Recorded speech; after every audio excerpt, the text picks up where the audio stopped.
welcome to another Happy Pod, the only slutty little podcast for you, our slutty little listeners. My name is Nathan. As always, I'm joined by my slutty little co-host. His name is Lawrence, the Cock Gobbler Heiss. What is this? I don't know. You need to stop with this, all right? Anyway, tell us what the show's about. Oh, hang on, no, John, are we going with that one? Yeah, that's fine. Oh, good. Nathan, you couldn't even get through it without laughing. Why would we not go with that? Oh, I thought we might have some class and decorum, but obviously I'm wrong. We've never had that on this podcast. That's probably fair, yeah. Nathan, this is the show where every week we get together to discuss something in the realm of pop culture. It could be a movie, could be a telly show, it might even be a video game, or it might be X-Men, and all of them. Or most of them, at least. But the main thing is that we do so without any of the toxic discourse that is oh so prevalent these days. Nathan James Bloody Bauer, how are you? It's all of them. New Mutants doesn't count. We've been over this, all right? Fuck right. New Mutants. All my homies hate New Mutants, all right? Okay. Not even seen it, but it just doesn't count, all right? I actually haven't seen it either. It could be it could be the best of them. We just It's don't know. not. It's not, all right? It's probably worse than this, all right? Okay, all right. Bit of sizzle up top for you there. Shut up. Okay. How have you been? What have you been Shut up up. to? No, hey, come on. I'm doing preamble. I'm okay. How are you? I'm good. I'm on my health grind again. Oh, for fuck's sake. I told you, you're doing this in the wrong time of year, all right? How are you going to handle going into meat and cheese season when you're fucking watching your calories and everything like this? I'll give myself a few days off over Christmas, but I wanna get it under control. Otherwise, if I don't lose a bit before Christmas, right, then I'm just gonna gain on top of Christmas what I already have, and then I have a harder starting point in January. See what I'm saying? Skill issue. I should just starve myself. Yeah, skill issue. And then just load up on cheese. Yeah. Oh, Nathan, we're here. It's X-Men time. It's X-Mania. It's the second and last one. We've only got one more left. Well, I guess we've got two more left because we've got to do this one first. We actually have to get through this one, yeah. But once we've done this, we'll have one more left. Yay. Yay. We're almost there. We are almost there. We're getting there. God, it feels like a distant memory doing that first X-Men, doesn't it? So long ago. So long ago. How young and naive we were all the way back then, not knowing what we was in for. And now, 12 weeks later, here we are at the crux, coming to the end. We're on the precipice. This is the penultimate episode of X-Mania, and boy, what a journey it's been. Do you think you're going to revisit any of these in the next 5 to 10 years? Not a chance. I think at the end of next week's episode, perhaps there'll be a fun little heartwarming montage of all the moments they'll play throughout X-Mania. And it's just us being like, I think this one's a bit shit. And this one's bad, and this one was made by a pedophile. Yeah. So, which was most of them. So, a surprising amount. Yeah. More of them were made by a pedophile than weren't, so there you go. Or at least starred a pedophile or something. I don't know. Yeah. Who are they starring? Various, but mostly it just hasn't come out yet. Mostly TJ Miller I was thinking of. Oh, yeah, he sucks, doesn't he? Yeah. He sucks. They all suck. Everyone sucks. You know? Can anyone tell that we're a bit jaded on this idea? This is not at our end of year awards. This is not going to be winning best series. I don't think for this year. Well, you never know. Also, I'll be drunk, so anything could happen. You know? Yeah, that's true. You could make some wild card calls. Exactly. Yeah. Tune in for that end of year special. Okay. All right, Nathan. It's time for Dark Phoenix, not X-Men Dark Phoenix, just Dark Phoenix, if you can believe it. Well, in some territories. Oh, really? Okay. Yeah, in most of the world, it is called X-Men Dark Phoenix. I believe it's only in the US, it was actually called Dark Phoenix. What did we have it called in the UK? X-Men Dark Phoenix, as I literally just said. Yeah, but I don't know. What? If you bother to pay attention to me. I'm paying attention. I can't work out why. Why would they do this? You know why. Branding. Yeah, but...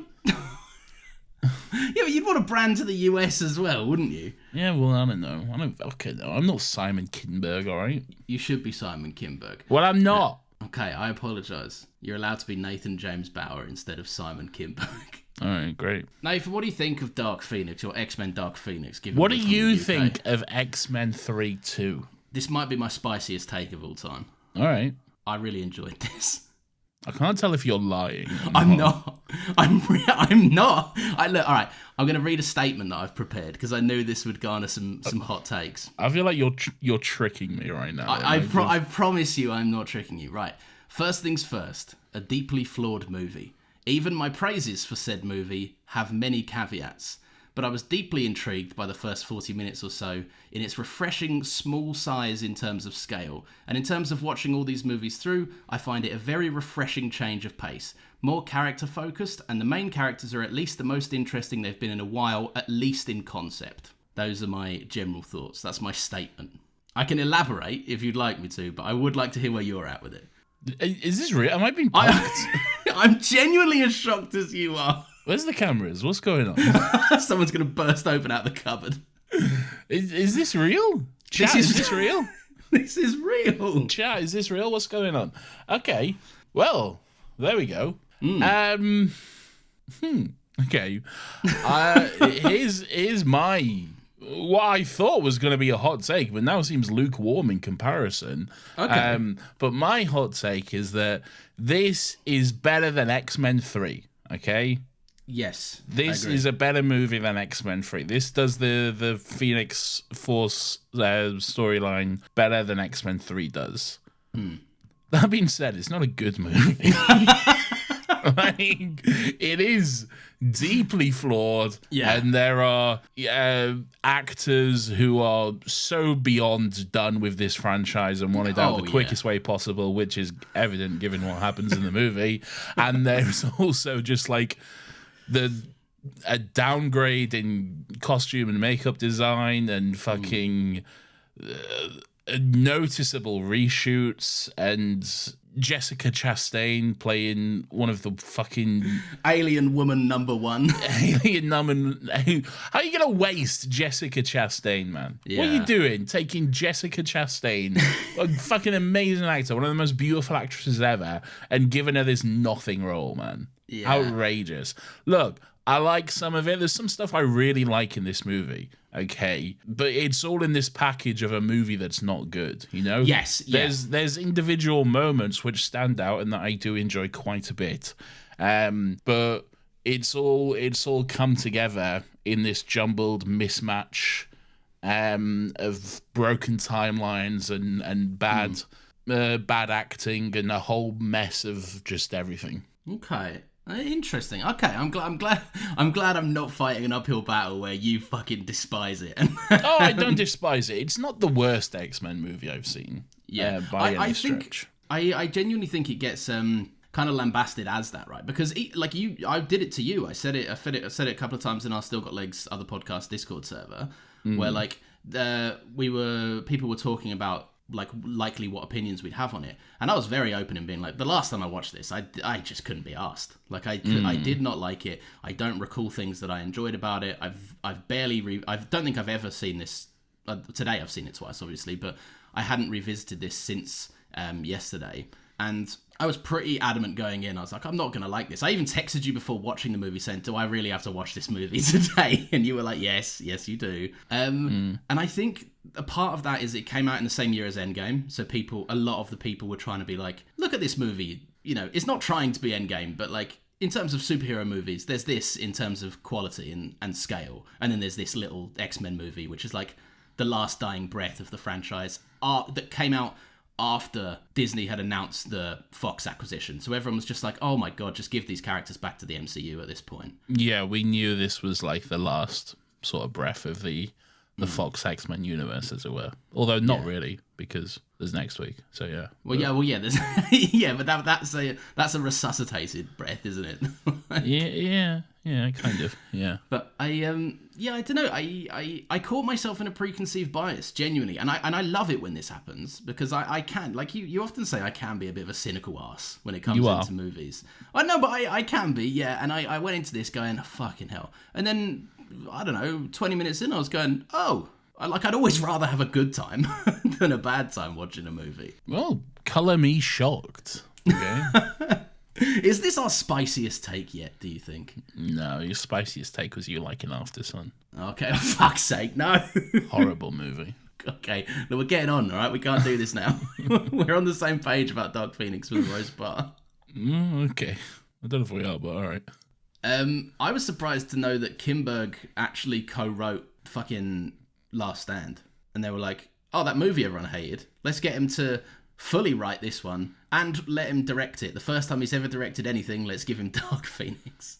He's been like a producer and like some sort of role in like pretty much every X-Men movie. And like quite a lot of other stuff as well. He's been very busy in the industry for a number of years. And I think I think Bryan Singer couldn't do this one because he was outed as a pedophile, maybe.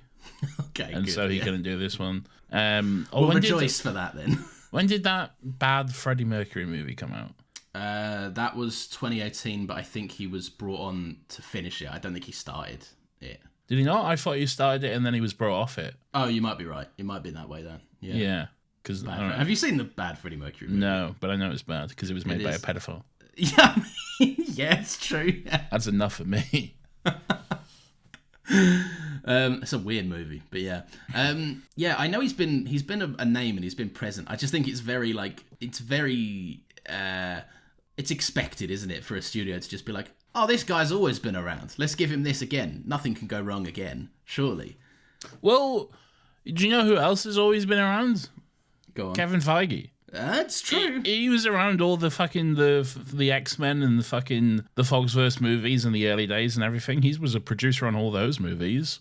And then people are saying, you're putting this guy in charge of the movies going forward? And then look what happened, you know? It's true. I don't actually necessarily think... I don't even know what Kinberg's done since, but in terms of, like, first-time directing as well, like, this isn't... There's nothing crazy to it, but it's no less impressive than, I don't know, like, Apocalypse or anything. Like, it doesn't stand out as, like, oh my god, this guy does not know what to do. I don't think he's directed anything since. Oh, wait, hold on. Well, he's directed a movie called The 355. Oh, we've all heard of that one. That's a classic. That came out in 2022. Oh, wow. Get that one on. Yeah. Okay. So there we go. Also stars Jessica Chastain. So there you go. Okay. Yeah, but that's all he's done. He's done a lot of producing work, though, since. He was a producer on Deadpool and Wolverine, producer on Invasion, producer on New Mutants. So good on him. That was probably a holdover thing. Yeah, lots of stuff. He was also very involved in Star Wars Rebels as well. Oh, that's quite cool, actually, to be fair. Yeah. All right, so what are you're saying there's some, like, moments in this that you're quite a fan of? Like, I tell you what, were you surprised to go back into this? Because I thought it was going to be dog shit. I presume you thought it was going to be a bad time as well. No, I mostly knew when I think about this movie. Okay. Yeah, I was mostly... My opinion really has not changed much since I first watched it in 2019. I remember going to see this when I lived in Portugal at the time. So there was an intervalo in the middle. That was good fun. Nice. Very nice. Yeah, and I remember actually quite... I think when I first went to see it, I was like, oh, this is going to be shit, you know? And I was just like not really expecting it. I remember walking away pleasantly surprised, like, oh, that wasn't as bad as I thought it was. Probably kind of like you, really. And it's not as bad as everyone makes it out to be. People say like it's the worst fucking X-Men movie. It's really not. There's so far from it. Yeah, there's so much worse shit in this universe. Like, hey, but also it's not great. It's just very messy. It was like it was the whole third act was famously reshot because it was apparently too similar to the ending of Captain Marvel. So they had to take the ending apparently set in space and just set it on a train instead. Yeah. And why try and emulate something that made $1 billion? That seems nonsensical to me. Well, they didn't know, did they? No, I guess not. They didn't know. But I also kind of like the train sequence as well. I do too. Yeah, it's pretty fun. Is this a safe space to speak our truth? No, not for you. Okay, all right. I will bully you. Look, I don't know. I think the stuff that I do enjoy is like, I really like the sequence at the beginning with a young Jean and a younger Professor X talking to her about her powers and how like she's not broken and that kind of stuff, and giving her a home in the X Mansion and the stuff. Like, I really like all of that sort of stuff, and the analogy he uses about the pen and the gift and all that kind of stuff. I think that's all really quite beautiful and quite good stuff. shame it's not like that for the rest of the movie. But you know, not all the I guess the whole movie can't be that well written. But yeah, the writing in this is, I think, the biggest hurdle. When I said that most of my hang-ups... It really fluctuates, sorry, and it goes up and it goes down. There's some like really good, well-written moments, and then there's some where I'm like, oh yeah, I probably would have taken another pass at that, you know? Did you not stand up and applaud at the ex-women line like I did? Yeah, it largely doesn't bother me. It's fine. Well, that's one of your like lines that you're not bothered by. I'm largely indifferent to it. I'm not like, yeah, but I'm not like, yeah. I always think any line that like, or any moment that like does something like that and is a little bit cheesy, I think people are always quick to like, oh, okay, like that, because it's like, yeah, it's clearly like fucking saying something about like fucking women empowerment and stuff like that, but like, oh, that wasn't so. Like the Avengers Endgame moment, like, fuck, okay, we all know what it is, all right, but is it really like the fucking worst thing ever? No, it's fine. There'll be the chance that are fucking hating it because they're like, oh, women, you're forcing women into everything. And I'm just sat there going like, it just stuck out like a sore thumb. Like, and Jennifer Lawrence looks uncomfortable delivering the line.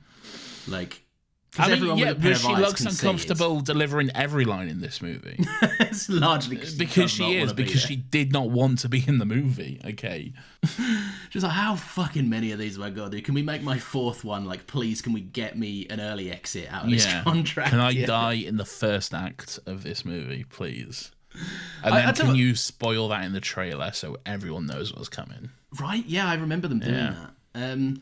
I tell you what, about the opening act though, like this is kind of what I said in the opening, like the first 40 minutes of this did really, really interest me because it just kind of like, what was that? Just making noises. Okay, good, thanks. I think the space mission they start off with, it's a very like when we think about like Apocalypse, which is the last time we've seen these characters in this kind of iteration. They made a brief cameo in Deadpool 2. All right, fair enough. Sorry. But like the last time we saw them, they were blowing up a million things, and like the entirety of fucking Egypt or something was being thrown about by Magneto and Apocalypse and stuff, and it was so large scale and a bit overwhelming. Right, they're having actual mind fights and stuff. Right, whereas in this, I really enjoyed that it's just like a kind of, the team's dynamic is on show. Charles is pushing them. Raven's a bit more cautious, but she's kind of grown into that figure of hope. They're all using their powers in a way that's quite strategic and measured and calm, and it's a tension builder. Like, because that sequence where they go up to space and they're using Peter or Quicksilver to try and like get all the astronauts to safety. Like, I think there's quite an actual edge of your seat stuff right there. Yeah. Do you not think? Yeah. I'm largely indifferent to it. It's just, first of all, I'm distracted and annoyed by the costumes because they're bad. They're bad. They're bad costumes. They're like we achieved greatness. Okay, we were the fucking meme, awesome Krennic meme. We were this close, you know. We were this close to greatness. All right. Yeah. We was almost there, and then. No, just put them in boring fucking matching bland fucking jumpsuits with no personality, no individuality, just. And I get it's intentional because it is a theme of Charles's ego and his hubris, and it does have a place in the story. That doesn't mean I have to like it, all right? And I think some of the stuff leading up to the space mission is a little bit cheesy as well. Like there's the moment where Sophie Turner goes to Jennifer Lawrence, "Hey, are we gonna be okay?" And she's like, "You'll always be okay. Nothing bad will ever happen to you." So I'm like, I wonder what's going to happen on this mission then. All right, that wasn't fucking telegraphed at all. And I'm being a little bit cynical here, but it's just I don't find it like it. I think it stands out a bit because some of it is just not well written for me, and it does stand out, and because of that, I like notice those moments more. I guess. Yeah. That's the hardest thing when you aren't a confident writer. It's the most noticeable thing you can get wrong in a movie because everyone knows how people talk in real life, and when something sounds so aggressively different, like people in movies have a way of speaking that's often like exaggerated or unnatural or whatever, but when it sounds awkward and clunky, you really do notice it. And when it's filled with trappings like that line, you know, like nothing bad will ever happen to you, I won't let it happen to you, and then later on Jean Jean's looking at Scott and it's like, I'll always come back to you, Scott, apart from in 5 minutes when I won't, and at the end when I die. Like, it's filled with tropes that feel very like they're lacking confidence. And it's a shame, but also, I don't know, it doesn't necessarily take me out of it, because I appreciate what they're going for. I just understand they weren't in the most capable hands the whole time. So Simon Kinberg apparently also wrote the story and screenplay for Days of Future Past. But he also solo wrote the screenplay for Days of Future Past. I don't know if solo, but he's a writer on it. And then also 2015's Fantastic Four. Oh, okay. So a wide variety of quality from the boy. So yeah, a wide variety. Yeah.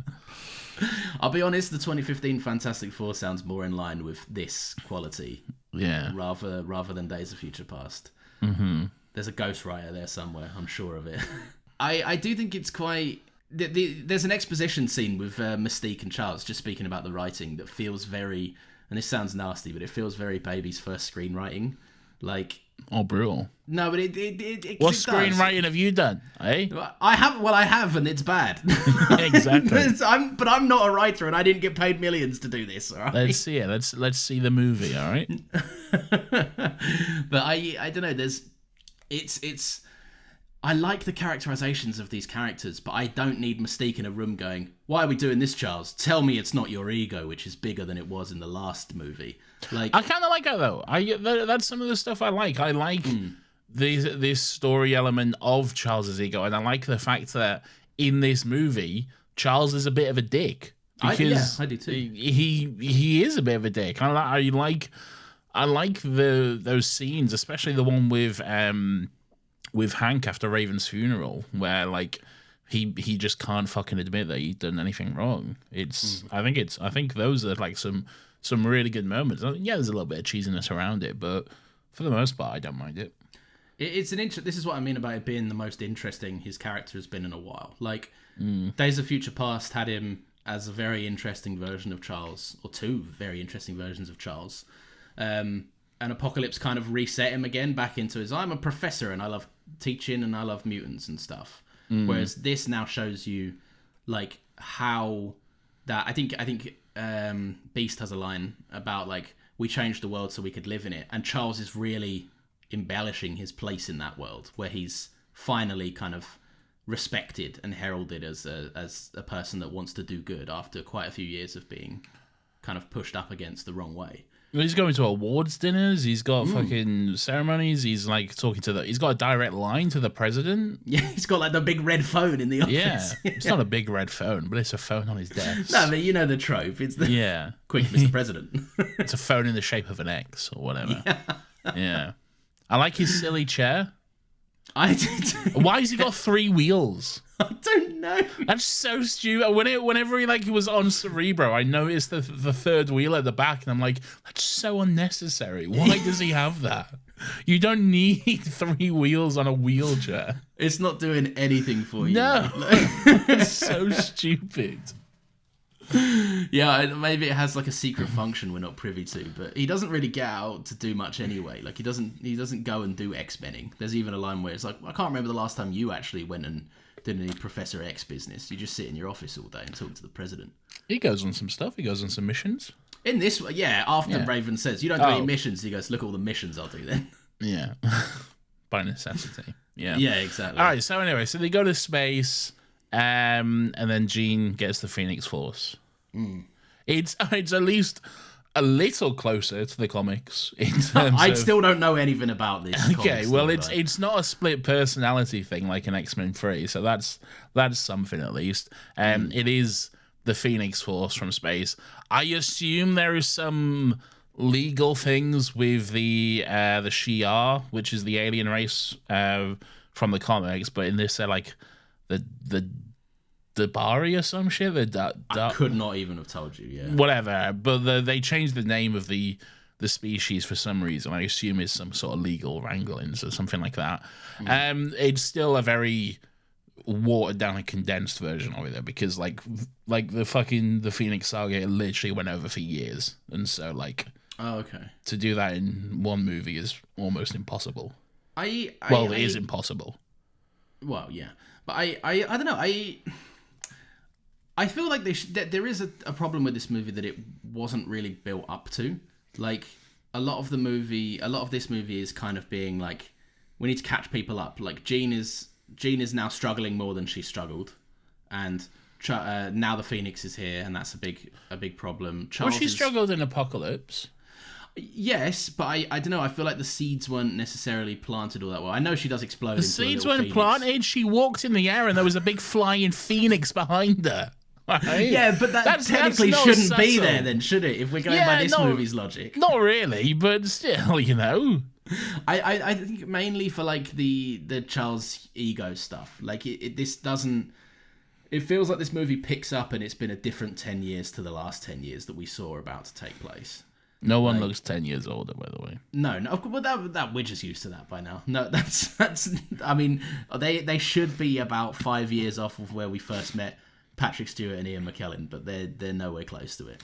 Ty, I think they tried to make Ty Sheridan older by putting him like a little jumper, a little skinny jumper to show off his big muscular muscles, and then like they gave Sophie Turner some earrings. I'm like, oh, you're older now because you have earrings.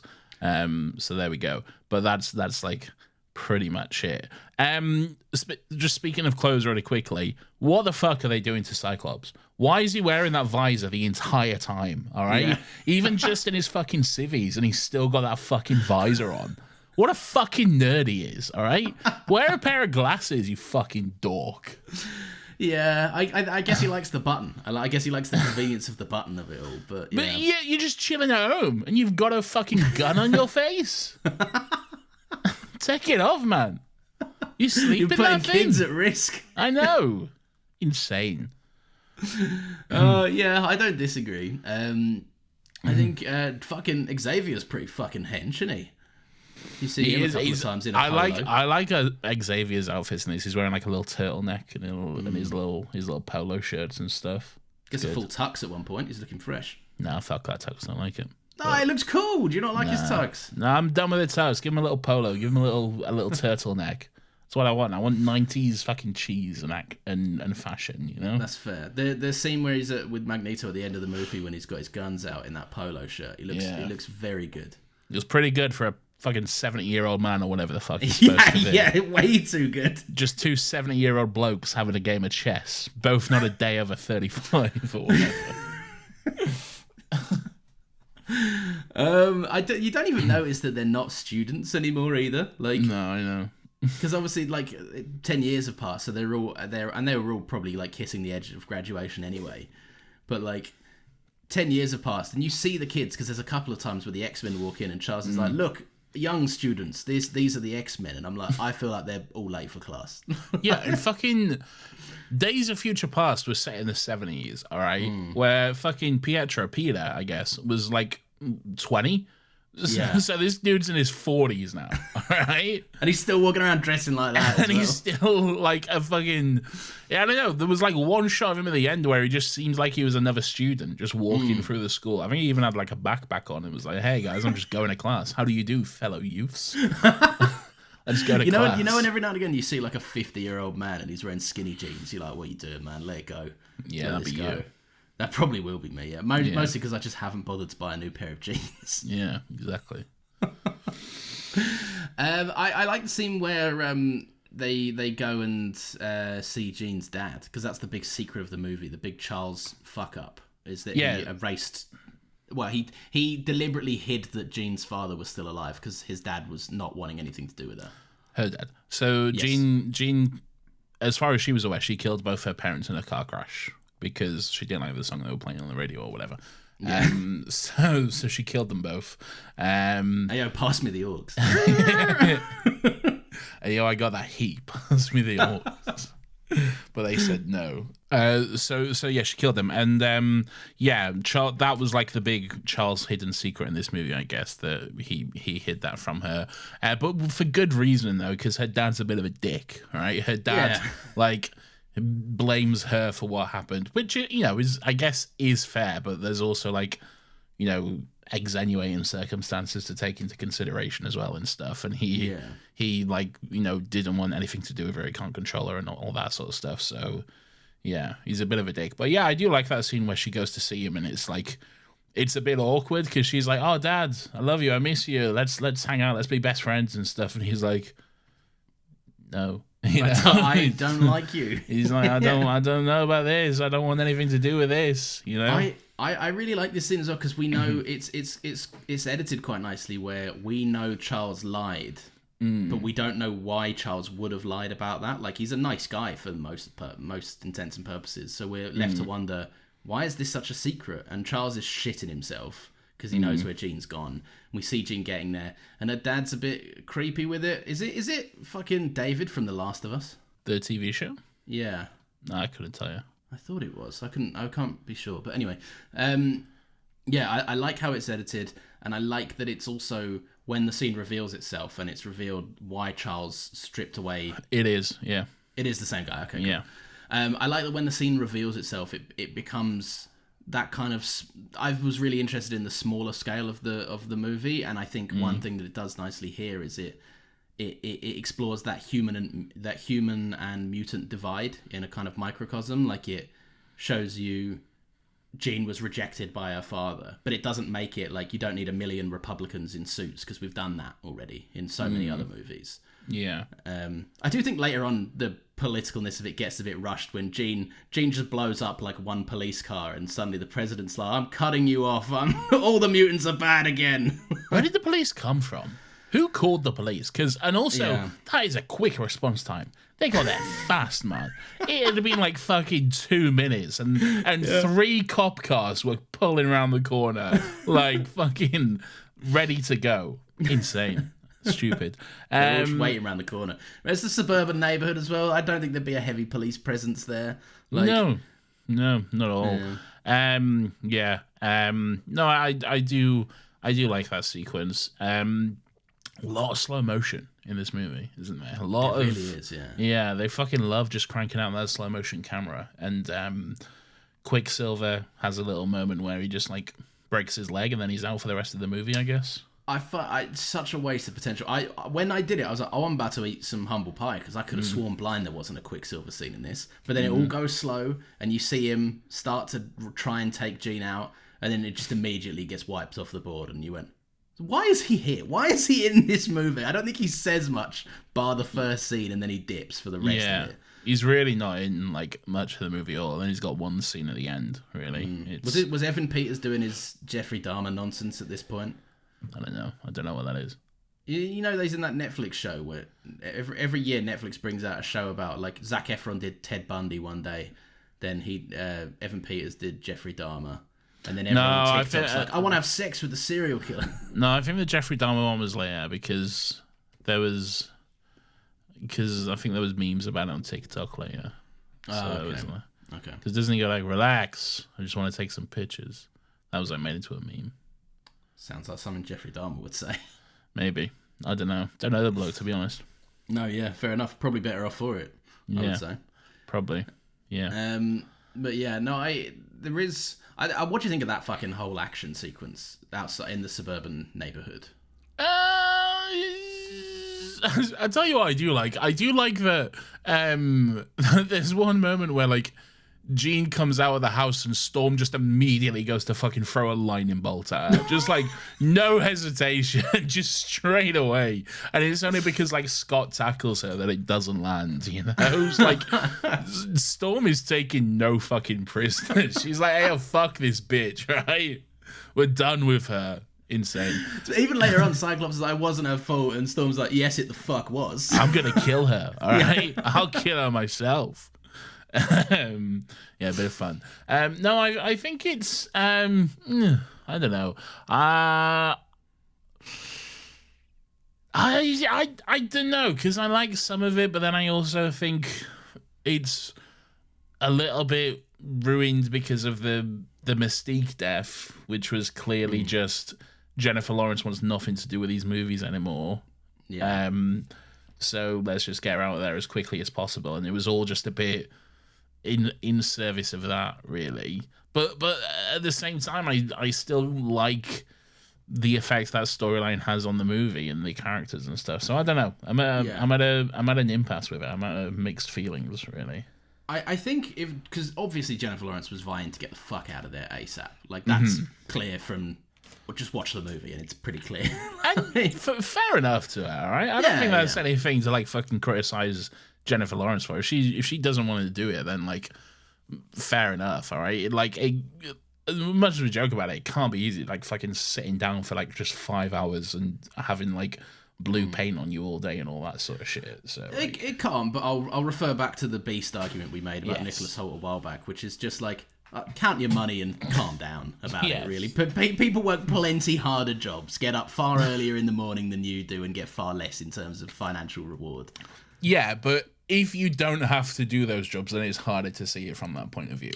So. I get that. I do understand. I understand. Like it can't be easy to like you're an upcoming actress. These are her like peak years in terms of like the roles that are probably going to be open to her. She wants to do another movie with Bradley Cooper, maybe. Yeah, you never know. She wants to do a 7th movie with Bradley Cooper where they're just a quirky couple or something, you know? It's Jennifer Lawrence and Bradley Cooper, and hey, we're just a quirky couple who sometimes argue. Give them an Oscar. All right? I'm not wrong. No, she does do a lot of movies with that man. It's true. Like, yeah, it's very. I think they make the best of a bad situation, which is it's very clear that Jennifer. I'll tell you what, it wouldn't have killed Jennifer Lawrence, I think, to at least show up and try for when she was on screen because she so clearly does not want to be there. No, she doesn't. She doesn't, and the makeup is fucking horrible. Yeah, if you're out of the movie in 5 minutes, just do a good makeup look. It's so fucking bad. It's literally like fucking a CW, like fucking. It's what Mystique would look like if there was a CW X-Men show. It's the downgrade is so fucking horrible. It is, and it's frustrating because you know that in past years they've done it so much fucking better, and you're like, what are we doing? Why? It was done so much better, literally fucking 20 years before this movie came out. Exactly, yeah, that's the worst of it. Yeah. And it's so frustrating, but like I do, like you say, I do like what that storyline does for the movie. I like that it does carry weight, and like one of the X-Men dies. That's not a insignificant thing to have happened, and it's the one of the founding members of the X-Men, like Charles's foster sister, like someone in this universe. Yeah, I mean, yes, but like, and also that probably the only one of them that Magneto truly would go to war for, like. Yeah, I don't know if I really buy all that though, because like, oh no, it has been 20 years, brother. Calm down. Yeah, but like, is that this universe though? Because like, I feel like the Magneto and Raven relationship is more so Ian McKellen, but like there's a hint of it at the end of First Class, and then they have like a scene in a photo booth in Days of Future Past, but that's it really. And here's the trouble with making these set 10 years apart. In Days of Future Past, they go, oh, she ran with Magneto for about 7 years after Days of Future Past, after First Class, and we don't see any of that. I agree. It's all fucking tell not show with this, isn't it? Yeah. I don't know. In terms of this suburban fight sequence, for me, it's where the director really shows that he's a first-time director. Like, in all of the tense stuff, the space kind of laser shooting, like that stuff felt tense, felt like a steady hand on the camera, whereas this kind of just felt like it was very apparently we need a big fight, and it was like overexposed. It looked really ugly. The green screen on Quicksilver was fucking horrendous. Yeah, it was. Yeah, it does look ugly. Yeah, it's not very visually pleasing, but yeah, just one of them where you watch it and you go like, it's very clear that the crew didn't show up to do something good that day. The Mystique's death itself is not horrible. No, it's especially like, not for Jennifer Lawrence. She's cheering. She is. She's like, fuck yes, mummy gonna get paid. Yeah, like the big spike through her and stuff. It looks all right. Beast's reaction is appropriate, I guess. Yeah, I don't know, man. Throws him off kilter for the rest of the movie, though. He does just kind of lose his grip on shit. Which I kind of like. I kind of like that. And then Sophie Turner's just like, fuck, I'm out of this, bitches, and then just flies off. So This is my trouble with it. After Mystique's death, the whole movie grinds to a fucking halt, I think. it does just fucking slow down massively at that point. Yeah, which is a shame. And I understand they have to build the... Well, I don't even think they necessarily do. I think it's a weird inclusion, but like the aliens and Jessica Chastain and her alien mates, like you have to give them a few scenes. I get it. You have to touch in with Magneto because God forbid one of these movies doesn't have Magneto in it for reasons unknown. What do you reckon the percentage is of funeral sequences in movies where it's raining versus funeral sequences where it isn't raining? Oh, it's got to be high. It's got to be like 80% to 20, I reckon, isn't it? Because it's like, you can't have a funeral and it not be raining, you know? See that fucking day as well they were fighting on? Like, it's a sunny, overexposed day. Yeah, we don't have a funeral the same day as a death. Oh, no, I suppose not, but... Yeah, I don't know. Either way, it does... I mean, look, I'll be honest. It's just one of them cool vibes, isn't it? It is, yeah, it's a vibes thing. But also Scott is there in his suit and his visor as well. You wearing that to a fucking funeral? Come on, man. Have some up. respect, mate. Come on. Yeah, grow up, man. Beast is there and he's like, we got some Kelsey Grammer vibes because he stuffed his big furry blue body into an XL suit and he's looking nice. Beast looks great. The makeup and the look on Beast looks great. All right, they're still doing the horrible thing of he's just the Hulk now and he can turn it on and off when he wants. Do you remember that shot where he's just like stood in a hallway and like Charles asks him, "Hey, will you be an X-Man for me, please?" And Beast is like, "Okay," and then just slowly transforms into Beast. Yeah. Horrible. All right. That's what he does. He goes, "All right, I'll be myself for you, Charles." Yes, I'll be Beast X-Man. All right. Horrible. But like when it's like the actual practical look and it's in motion, it genuinely looks great. Yeah, I agree. I think he does look quite good. I think he looks cool. I like the scene of like after the funeral when Charles is not taking any responsibility. I do think Nicholas Hoult is a bit wooden in this movie. And I understand he's working with a script that's a bit poor, but it's when he's like, "You have to take some responsibility for this, Charles. I'm sad, Charles. Charles." Like, I don't know, he sounds really whiny. And I don't know, I don't necessarily think he is a bit whiny. He is a bit whiny, I think, though. Yeah, but his name's Beast. We've seen him fucking rage out before. And we see it later on in this movie. And like a fight sequence that he gets later on, he brings his A game. Like Nicholas Hoult shows some genuine aggression and it's cool. And I understand Beast. Part of the thing of Beast's character is that he's quite a serene and tranquil guy. I get that kind of juxtaposition. But I don't know, it doesn't...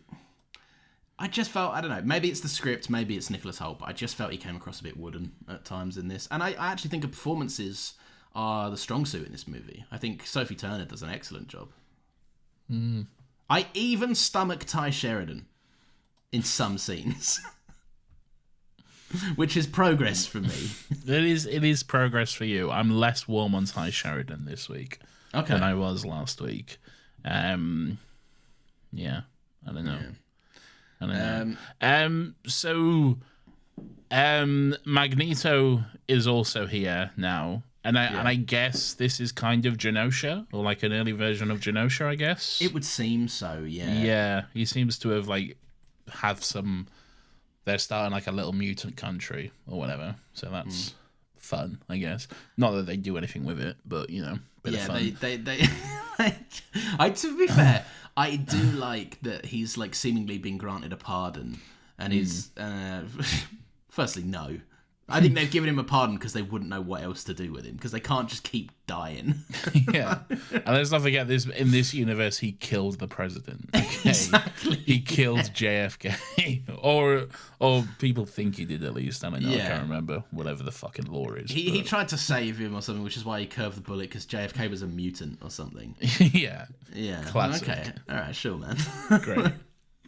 But I do quite like the little commune situation they've got going on. A couple of times he's rebooted his life and tried to just start afresh.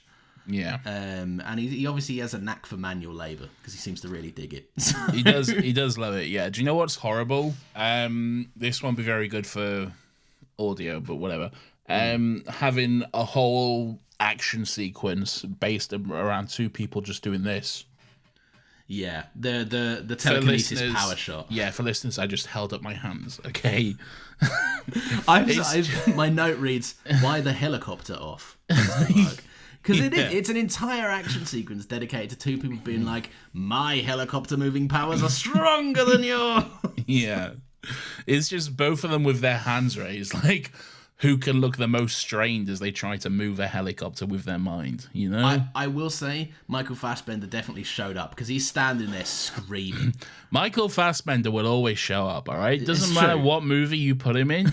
Could be the shittest thing ever. He's giving it his all, all right? Yeah. He is an actor by trade. He's going to act, okay? I appreciate his inclusion in this. It's something that I did kind of have. Oh, by the way, we teased I teased a couple of weeks ago that X-Men Apocalypse had the best F-bomb drop of all the X-Men movies. Okay, and we didn't actually talk about it in the episode, surprisingly enough. But just catching up, do you agree? What was the one in Apocalypse? Apocalypse was when he was about to kill all the fucking people in the factory who like ratted him out for being a mutant. Who the fuck are you? Yeah, and then Apocalypse shows up behind him and he just turns around and goes, "Who the fuck are you?" It's great. I agree. Good. Yeah, it's definitely better than Ty Sheridan trying to be a cool guy. Horrible. Oh, you try to touch her, I'll fucking kill you. Or if you touch her, I will fucking kill you. All right, little boy in your visor, calm down. All right, steady on, mate. Yeah, well, someone's had an apple juice. All right. Yeah, he really should have had like 70-year-old fucking Holocaust survivor, Nazi hunting Michael Fassbender just go, "Oh, all right."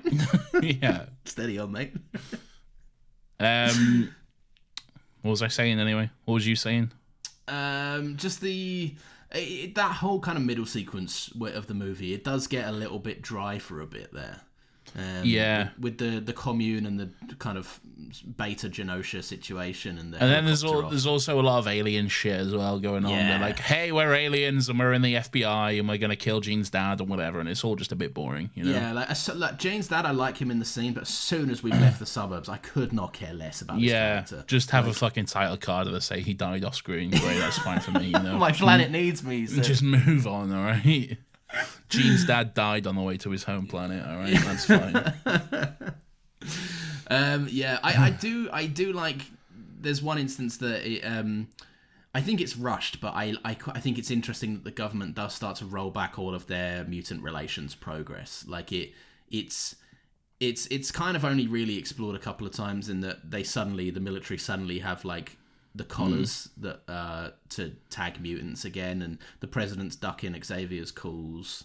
Like they've got like mutant power dampening weapons and stuff. Yeah. Which I like, and it kind of does prove that Charles is right. Like they need bravado, they need to see us as heroes, because if they don't need us, they'll just as quickly go back to seeing us as an inconvenience and a problem again. Yeah, and I do kind of like that it's like you get one fucking chance, and the moment like anything goes wrong, that is it. The rug is pulled. This relationship is over. All right. The moment you're not beneficial to us, calm myself. Hold on.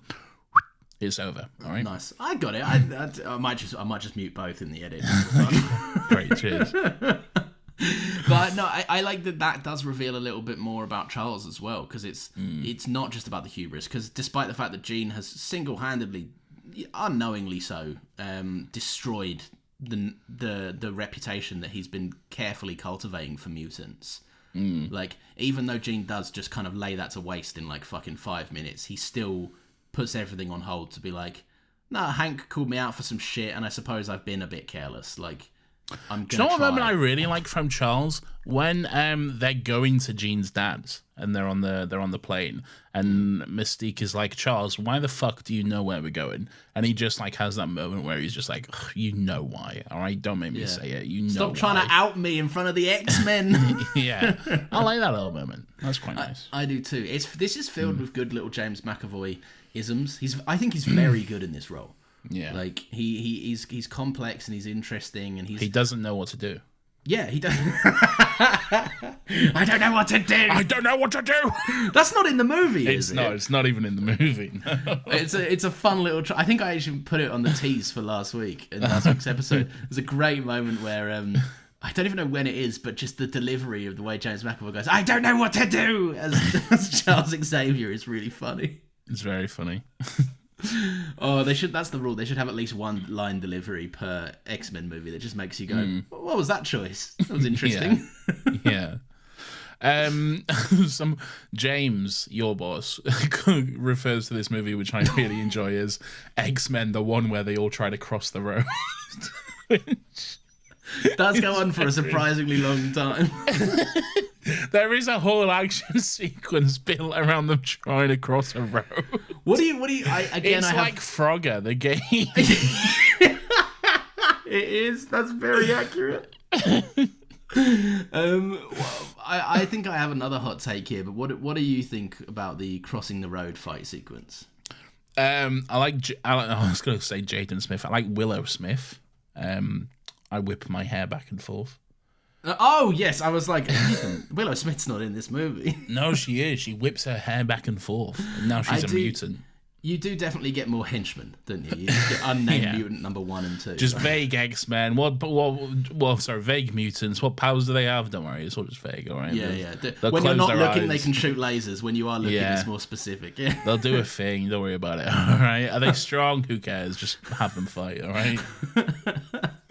There's goons. I like that Magneto's put on his OG helmet, the Shaw helmet. As he goes to kill Jean. That all happened very quick, but I kind of get it. The crossing the road thing is very funny because it doesn't even come about by Magneto blocking the road with a bus or anything. Just before that, Beast has trouble just crossing the road normally. Yeah. It's just a normal road in New York, and Beast is like, I can't cross this road, it's too busy. Just jump. Exactly. You can clear that road, man. You've jumped higher than that. But in terms of the... I like it, man. I think it's a good scene. I don't know if it is. Yeah. I don't know what to tell you, man. I don't think it is. I understand. This is something I need to clarify, right? Because I know I'm in the minority here, right? And I was just as shocked and just as surprised, and I was actually a little bit disappointed because I was ready to come on and tear this to shreds. Yeah. Right? But then I watched it and went, oh no, I'm gonna have a harder time because I have to be honest.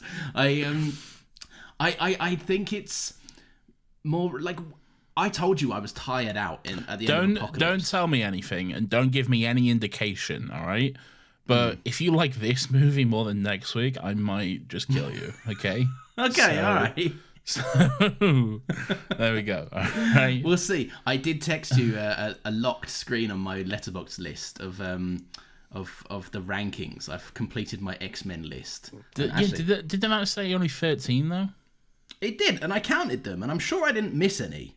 No, there's some Mandela shit. It plagued my mind too. Nah, there's some Mandela effect shit going on here. Yeah, I don't know what's happened there. Anyway, I just went and looked at the list, and I'll give nothing away about my placement, but we could be in for a row or a handshake. Who knows? The alternative of a row. Tune in next week to find out. Indeed. No, look, right. I have to be honest. I completely understand why people don't like this movie because it is flawed, right? And there are parts of it that are quite boring, and I understand all of that. Yeah. I like it, and my enjoyment of this specifically comes in for the fact that I've spent the last 3 months watching all of these, and this is the first one in a while that's done something interesting and different. Which is just that stripping it back to smaller scale stuff, especially in 2019.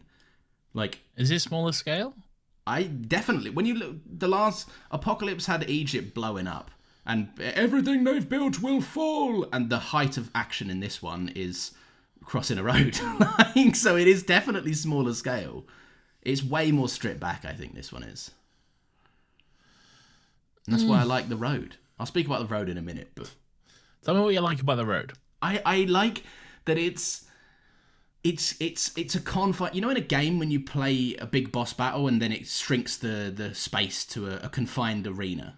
Yeah, which I don't like. I think it's nice because you get more intimate with the characters, and it's a different thing. I completely get it, but I like that it's refreshing. You get to see Nightcrawler. That's actually my biggest criticism of Spider-Man 2, when it takes you out of the city, and you're just stuck in a shitty arena to fight Venom or whatever. I totally get it. And I think I feel the same about it in Spider-Man 2 as well. But I just, I think that in terms of this, we've seen what these characters can do on a big scale. We've seen it, like, and it's, and also like, it's way more small scale than you'd like to think in Apocalypse as well, because they're fighting, all of Egypt's blowing up, but they're fighting in kind of 100 meters of Egypt. You keep saying Egypt. I don't think it's Egypt. Oh, it's somewhere. You know, the end place in Apocalypse. Okay. I don't know. It's not a bad comment. I'm just saying, wherever the fuck they end up in the last act of Apocalypse is there. All right, brother. Whatever you say, man. I think it is Egypt, because I'm sure the pyramids are around it. No, I'm he makes sure. a pyramid. He makes a pyramid with all the metal and shit. Okay, well then I could be forgiven for thinking, because there is a pyramid there. All right, There is I'm a just pyramid, saying. but he made it out of metal or whatever. I don't know, man. I was sleeping during that bit. Okay.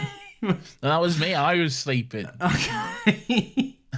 But no, I like it. I like seeing Nightcrawler zipping back and forth. Like, I like to see it when he teleports and you see him, like in the same shot, he'll teleport from the foreground into the background. I think that's quite visually interesting. I think. Why is he having trouble though? What's going on?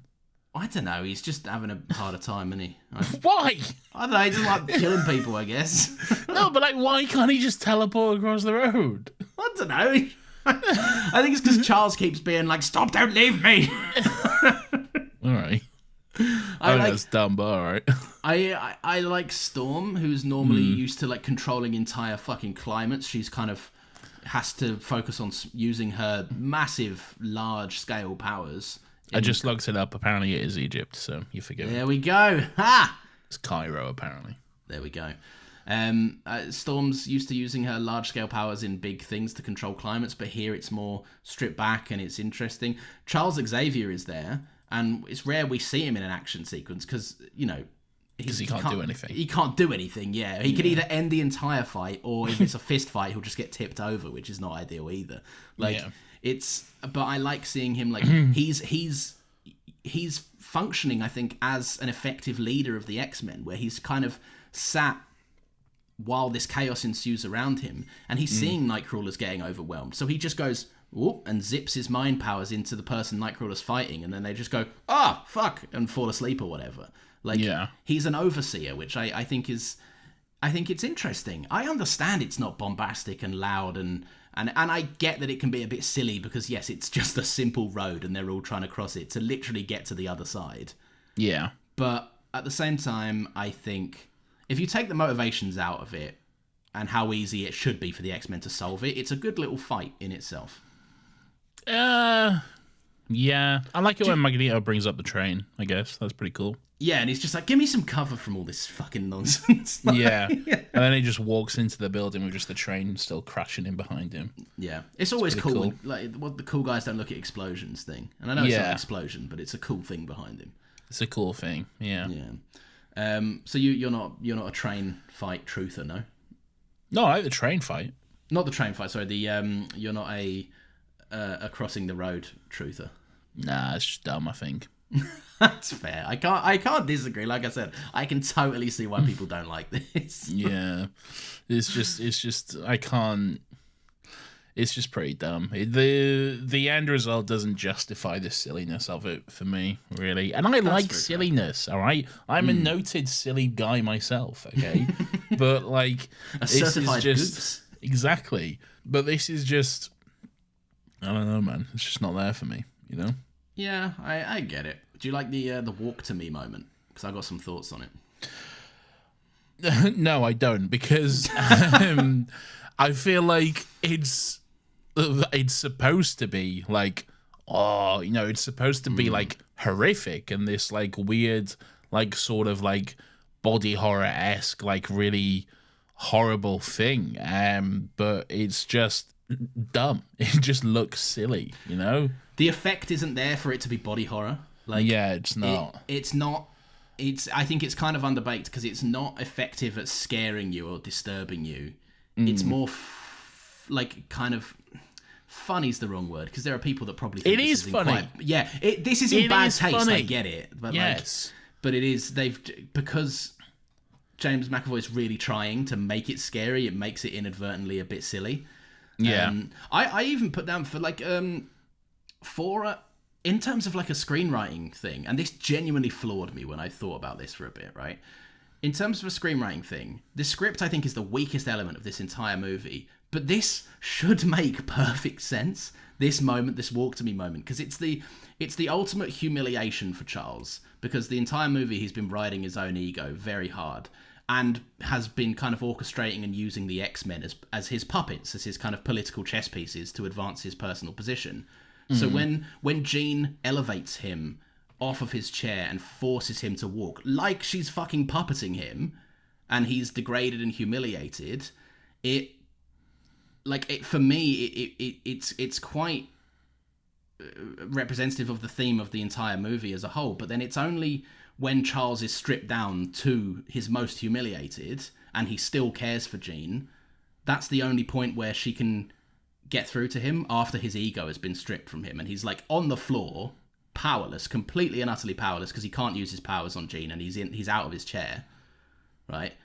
It should work in this way where now that all of the bullshit and the hubris has been stripped away, that's when he can finally get through to Jean, because Jean sees that he is pure of heart and he does have good intentions. But then they wrap it up in this bizarre packaging of just like, wouldn't it be freaky if people in their wheelchairs were forced to stand up? Like, it feels in bad taste, and it's baffling to me that I think genuinely the most effective thematic piece of writing in this is just completely bodied by the idea that someone went, and let's do it to Charles, who's in a chair, because it's just in bad taste, and it comes... Ableist is a strong word, but it's not a good look. Do you know what I mean? I don't think it's ableist. I just think it's just not dumb, really. Yeah. It's just... I don't think it's done that well, really. It just misses the mark of what they were going for. Like, it's supposed to be like say, like this body horror, sequence which like shocks and haunts you, but you just end up laughing at it because it just looks a little bit silly, really. Yeah, it looks cheap as well. If they're, like I say, if they're going for a body horror effect, like, yeah, I don't know, make like the weight of him having to hold himself on limbs that don't work, like that should have an effect on the body. Like that's just a man that I'm just watching a man, and I know that man can walk, and I'm just watching that man like walk badly upstairs. That's all that's going through my head. All right, there's no part of me that believes that man can't walk. All right. Yeah. So yeah, I've seen me and you have had harder times getting up to our uni after a night out.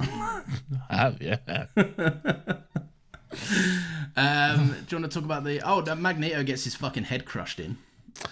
Yeah, barely. I like this sequence. It's quite scary when you see Fassbender's eye like shitting himself a bit. He tries to kill her in the dumbest way possible, though. Like, why?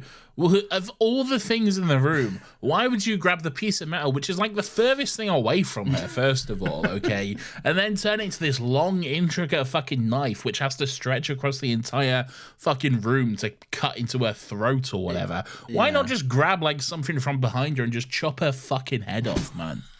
Stupid movie. He should have done that thing. He should have done the Magneto special where he brings a bit of metal with him and then just launches it into someone's head or something. He should have brought a gun and just shot her in the face. Yeah, and he's good at them. We've seen him in this movie. We see him just pick up like 1,000,000 rifles. Yeah. Also, that was another thing I was gonna laugh at. Where I did laugh watching the movie when like Hank went to fucking Genosha or whatever. I'm like, hey, you don't know Raven's dead, and he's like, oh, I swear revenge. I'll fucking kill whoever killed her. Like, brother, you tried to kill her yourself. All right, yeah. Brother. Not 2 movies ago, you were trying to kill her, all right? It's been 20 years, though, Nathan. He's found God in that time and a family, and then they've died and everything else. It hasn't been 20 years for me, all right? No, it's I hadn't even considered that. It's a very fair point. He also tried to murder this woman. And he knew what he was doing. Gene didn't. Exactly. Yeah, he was perfectly fine with it, He might have said, it was a bit of a mistake, but he wasn't putting up that much of a fucking fight. He was like, sorry, Raven, I have to do this. Sorry about this. Yeah. Time to die. Yeah, that's a fair point. That is quite funny. All right, so you like the train sequence? Train sequence is good, all right? Train sequence is fun, okay? Yeah, it's just fucking like waves, isn't it? Just waves of fucking endless fucking aliens who can't die somehow getting killed. You know, they can. The big gun can kill them. Small guns can't kill them. Small guns have no effect, but if you use like a 50 cal on them, I guess that's strong enough to kill them. Except sometimes it can't. So you know. Yeah, but the 50 cal is not as powerful as 100 rifles all simultaneously firing. Like there's rules to this, all right? Do you know what I like about the aliens? I like their weird over the top run that they do. They and I think it's because like the actual alien species, not when they're in human form, but the actual species is quite tall, okay? So I think they're not used to being smaller and running in human form, so they're really stretching out their limbs and really going for it, okay? And I quite like that. I think that's a funny but nice detail, you know? I thought this too, right? It is a good, fun little inclusion, right? Oh, it does make them, I think all of them, you know, and it's crazy that it's Jessica Chastain and then who the fuck knows times 7. Just some guy. Right? Yeah. I think they all do quite a good job of giving you this off-kilter performance that does. You can tell looking at them. You know, like you get it with the fucking Terminator. You look at them and you go, something not right there. Yeah. Like I think they do a good job at that. It's just a shame that they don't need to be in this movie. They really should have just had Jean be grappling with some newfound power or something, I think. But then who are you going to kill? You need a big fight sequence to kill someone, don't you? I get. Well, Jean ends up dying anyway, so tomato. Like, she's just going to die on her own? Yeah. No, she can't, but like... Who are we fighting then? I don't know, fucking kill Jean. Fight Jean. But then, doesn't she have to turn good? So we're just going to have Jean be evil for the whole movie? Maybe after she's taken critical damage, can she go... I'm now good. And Charles after you've hit a big glowing spot 12 times. Yeah, and then she goes, I can't believe I have so many regrets, and Charles has got time to die. Yeah. Yeah, I don't know. I had it in my head that Charles died in this movie, but... Oh, never. Because they might have made another one. No, it was over. Oh, no, but they could have... Oh, yeah, I guess Fox wouldn't have given a fuck either way, would they? Yeah. It's over, man. Yeah. They should have probably lobbed a few more of them off then, shouldn't they, really? Yeah, probably. Yeah. Anyway, who's to say? I like the train sequence. Hank gets a good beat down. That's something I noticed. Well, after he does do his Hulk transformation. Yeah. That's my secret. I'm always Beast, and turns around. Yeah. Except sometimes when I'm not. Yeah, yeah. But I like that he does just start bodying people immediately. Yeah. And he looks good. Nightcrawler gets like I was gonna say yeah. He gets a mini arc. The world's smallest arc. It's such a tiny arc about like a cop whose kid was a fan of him, and now I wonder if it's the same boy who had a blue face earlier. You know, the little boy. Little boy. Yeah. Yeah. He gets a little arc where there's a cop whose kid's a fan, and then he's like, oh, I'm disappointed in you or whatever, and then he dies, so now he can kill people, I guess. Yeah, so. he goes, my kid looked up to you as a hero, and then he goes, think of your son, don't die, you can't die, think of your son, and then he dies, and then he goes, it's time to prove your son 100% wrong, I'm gonna murder people now. Now I'll kill all these aliens with the greatest weapon of all, a knife and a tail. Yeah. All right. But I'm glad that they finally gave him a little character moment, because my god, they introduced him to do fuck all in these movies. Yeah, he's not been quite as charismatic as Alan Cumming and his White House sequence in X2. It's not been. Yeah, he's not had the material. I like him as a Nightcrawler. I think he's a good cast. But... He's good. Yeah, he's a more accurate Nightcrawler, I guess. He's he's a fun little guy, I guess. I like that moment. I don't think we mentioned it in the Apocalypse episode, but I like that moment where he's counting to 3, but then he realizes he only has 2 fingers and he can't go any further. I feel like that's something you should have known before you busted yeah, I feel like you out. should. Yeah, but like if I have no hands, I wouldn't try and sync up the recording by clicking my fingers. I wouldn't go, I forgot for a sec. Still, bit of fun. I like it. It is a bit of fun. Magneto, I really like in this sequence. Like it feels like the payoff to the scene in X-Men 1 where he gets all the guns in the train station and aims them all at the cops. It's like that, but well, kind of, because they do all shoot a invincible woman who can't die or whatever. But yeah.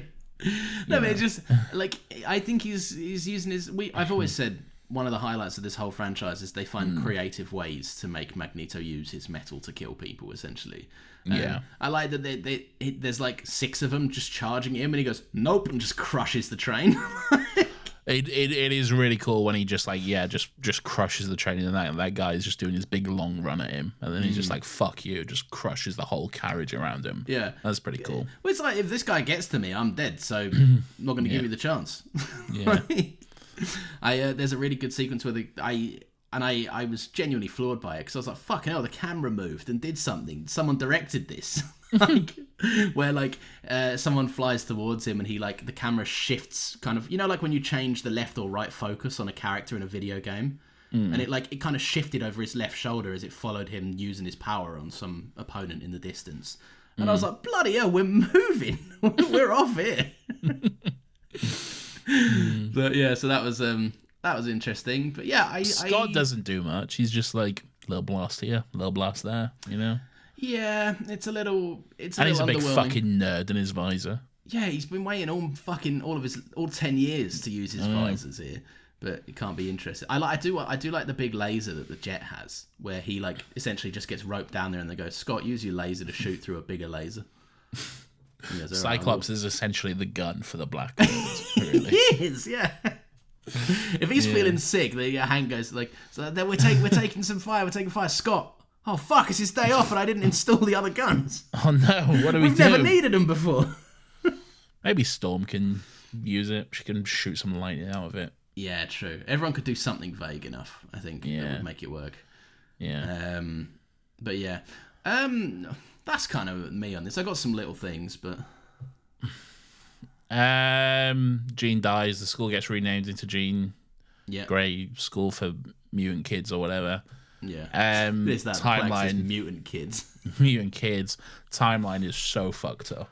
I remember this is the same. Do you remember this is the same universe where at the end of Days of Future Past, where like Logan, you're back. Oh, here's Jean and Scott and all your friends who know and love you, Look, it's the same timeline, apparently. It's very apparent that they stopped giving a fuck. So I think for me to care more would now just walk me down a fool's errand path. Look, the fucking timeline has been broken since the fucking second movie, alright? So, yeah, we can't really start fucking worrying too much about it now. It is funny, though. It's absolutely funny, and I'm not saying that I just forgive it. It's a stupid choice that they have just not worked out how to do things without just completely discrediting other things that they've done. Yeah. But yeah, at the end of the day, it's just one of them. Like it's like I'm trying to think of like an example of it. Like if you know someone and they're shit at doing something, you don't suddenly expect them to be great. You just accept the little good that they did do. Weaponized incompetence, that's what that's called. Yeah, it's very true, yeah. That's what they've done. They've weaponized the fact that they're bad about the timeline and gone, no, they don't care. They already know we're bad. They are doing that. That's absolutely right. And you know what? The next one, they don't learn. It's still bad. All right? We'll get into it. But it's still bad. I thought if any movie would learn the lessons, it would be Deadpool and Wolverine, but you'd be fucking wrong. All right? Yeah, it's still... Maybe that's just a reference. Maybe that's just an ode to the Fox X-Men universe, in that the timeline is just always destined to be fucked up. No, we're giving them too much credit again. All right? It's just one of them silly little things that they went, oh, fuck it, we already wrote the script, who cares? I think overall, I think the performances are quite strong. I think disagree. Who's who? Yeah. You say that. I think they're probably. I like Sophie Turner. I like McAvoy. I like Fassbender. I don't think I like Sophie Turner. You don't? I thought she was quite capable here. I don't know. That accent really just doesn't do it for me. You have to look past the accent, man. She's doing some good work aside from the accent. But like your ears are always the first to be offended, You can't dispute it. Yeah, that's a fair point. Alex Shipp, I think, is good. She doesn't get a lot to do, but she's quite fun. Who the fuck is Alex Shipp? Storm. Oh, she has like nothing to do in this movie. No, but like her performance is still good. She just says, "Hey Scott, I'm gonna kill your fucking girlfriend." All right, and then that's pretty much it. And then she throws some lightning at some dudes. You know, It's true. Yeah, she doesn't do much. All right, what your high points? What's your overall sum up? I think more like dark fartniks. There we go. That's my review. I liked it. Have you got any little things? I do have some little things. All right. All right. First of all, Dazzler. I love that first appearance of Dazzler. Which one was Dazzler again? Dazzler is the mutant singing in the forest at the little teen party mutant hangout. Oh, the little pop star one. And she's a pop star mutant. Okay. Yeah. I famously, that's giving myself way too much credit, but I made a prediction that Dazzler would be in Deadpool and Wolverine and she would be played by Taylor Swift. Okay. I stand by the theory that Taylor Swift will play Dazzler one day. Okay, all right. I stand by that theory. I think the ship has probably sailed now that Ryan Reynolds is seemingly out. Like, what do you mean Ryan Reynolds is out? well, he said Ryan Reynolds isn't out. He's going to be doing these for fucking years. I don't disagree, but going off what the man himself has said, which I don't think he'll stick to, is that he doesn't want to do Deadpool anymore. No. He said it. He said, I've forced too many. He can say what he wants, all right? Yeah, but it made $1 billion. He's coming back whether he wants it or not. And make no mistake, he'll say he doesn't, but he fucking wants it. He loves it because it's the only thing he's got going for himself. Well, you calm down. All No. right? God, next week's going to be fun. Not for me, it's not. Ryan Reynolds' two main bags being the world's most annoying Shut up. wife Do you guy. have a next little thing? Yeah, I enjoy that they visualize Cerebro in a nice way. They go through Jean's little eye in a good projection. I think Cerebro. Cerebro's wireless now. That's pretty Yeah, cool. I know. It wasn't wireless in the movie that was set after this, but all right. For the 90s as well, that's pretty ambitious. That's wireless Cerebro, yeah. Yeah, that's some good technology there. Yeah, the Cerebro's pretty cool. I like the Cerebro sequence. Yeah. I've Good got another stuff. little thing, unless you have. I also have another little thing. This is the first X-Men movie, the first and the only one that does not feature Wolverine at all. Wow. Yeah, and I was like, while I was watching this movie, I was like, there's something missing from this. And it was Hugh Jackman in his little vest, you know? Yeah, that's fair, yeah. He is a staple, that's true. Yeah. God, he's been eating good off of these, isn't he? Those Isn't that chicks. insane? The first X-Men movie that he's not in is the last one they ever made. That is bizarre. He saw the sinking ship. He went, let me out of this one, boys. Yeah. I don't want to lie. You can release me from that contract. I don't mind. And he's probably going to be in the next X-Men movie that's made as well. Insane. Well, we'll get to it next week. We'll get to it. All right. Yeah. Thoughts. I do have some. My last little thing says Nightcrawler does the Will.i.am special on Jessica Chastain. Where he, What does that mean? So for those of you that have completely wiped X-Men Origins from your mind, I don't blame you, but I'll recap on the Will.i.am special. Do you mean William? Yeah, William. Sorry, my mistake. All right. But so William has a special ability, teleporting, where he'll be standing in front of someone, he'll stab them, and then he'll teleport to behind them, and they'll go, "Oh my god, I've just been stabbed in my front." And then while they're freaking out about that, he's teleported behind them, and he'll stab them in the back. And they go, "Oh my god, my back!" And then when they swivel round to be like, "Who was behind me?" he'll teleport in front of them again and stab them again in the stomach. That was way too complicated to follow, but while she was talking, I just couldn't help thinking about the fact that I did like the way he teleported that person in front of a train and then just teleported away. That Yeah, was really cool. that's good. He got a bit ruthless in the last 20 And minutes. he had like an evil smile on his face as he did it. I was like, that's pretty sick, man. I like that. It's pretty sick. And then he left and went, "I'm a man of God still." No one questioned it. Did anyone see? Praise It doesn't Jesus. matter if they did. I'll teleport them in front of a train. Yeah. That's me Has on he little ever things. mentioned his religion at all? This Kurt? This version of him? I believe, if memory serves, in Apocalypse, he does the the symbol, the prayer thing. the prayer. I don't know what it's called when you touch God the your shoulders God- and your head and stuff. God the Father, the Holy Spirit. That's the one. Yeah, Yeah. I think he busted one of them out at one point. All right, well, that's what we need. For the then, I avid guess. Easter egg hunters like myself, I pointed out and went, this could be a reference to his faith. Classic reference. Do I have any more little things?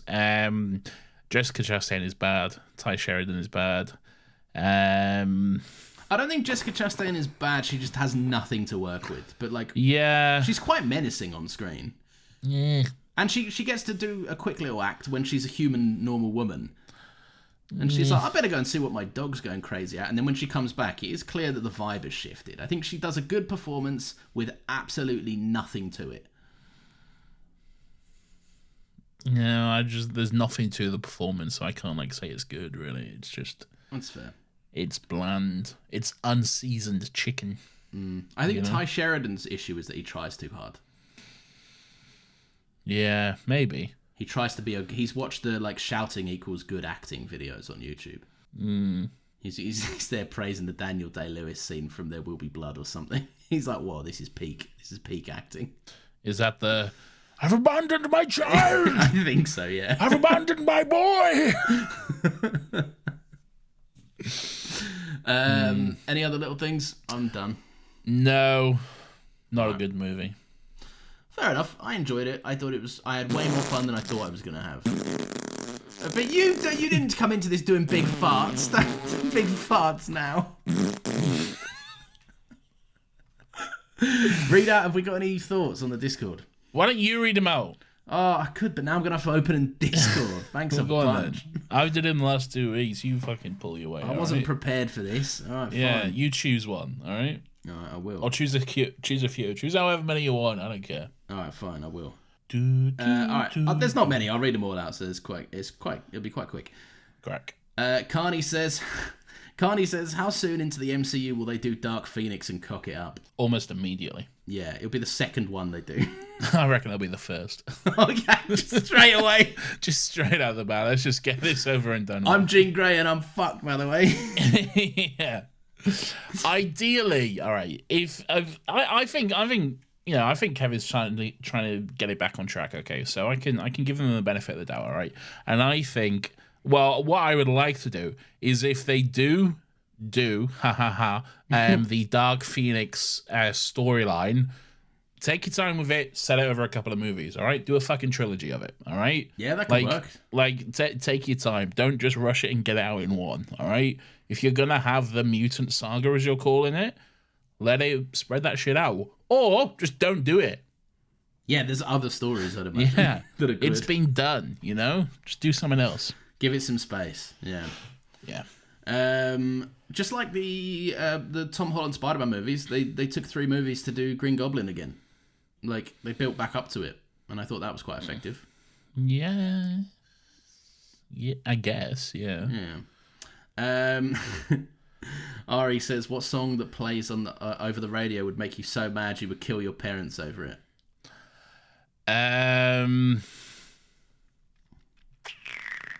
Who do I hate? What music do I not like? I've got 2 locked and loaded. Go on. Pharrell Williams, "Happy," can't stand it. And George Ezra, the one that goes green, green grass, blue sky. Yeah, I hate that one largely because it's associated with that weird pedophile. I do not know this law. You don't know this? There was a guy on TikTok. I think his name was like Paul something, and he's like a 40-year-old bloke. I know this. The nonce. Yeah, the weird nonce. The nonce, yeah.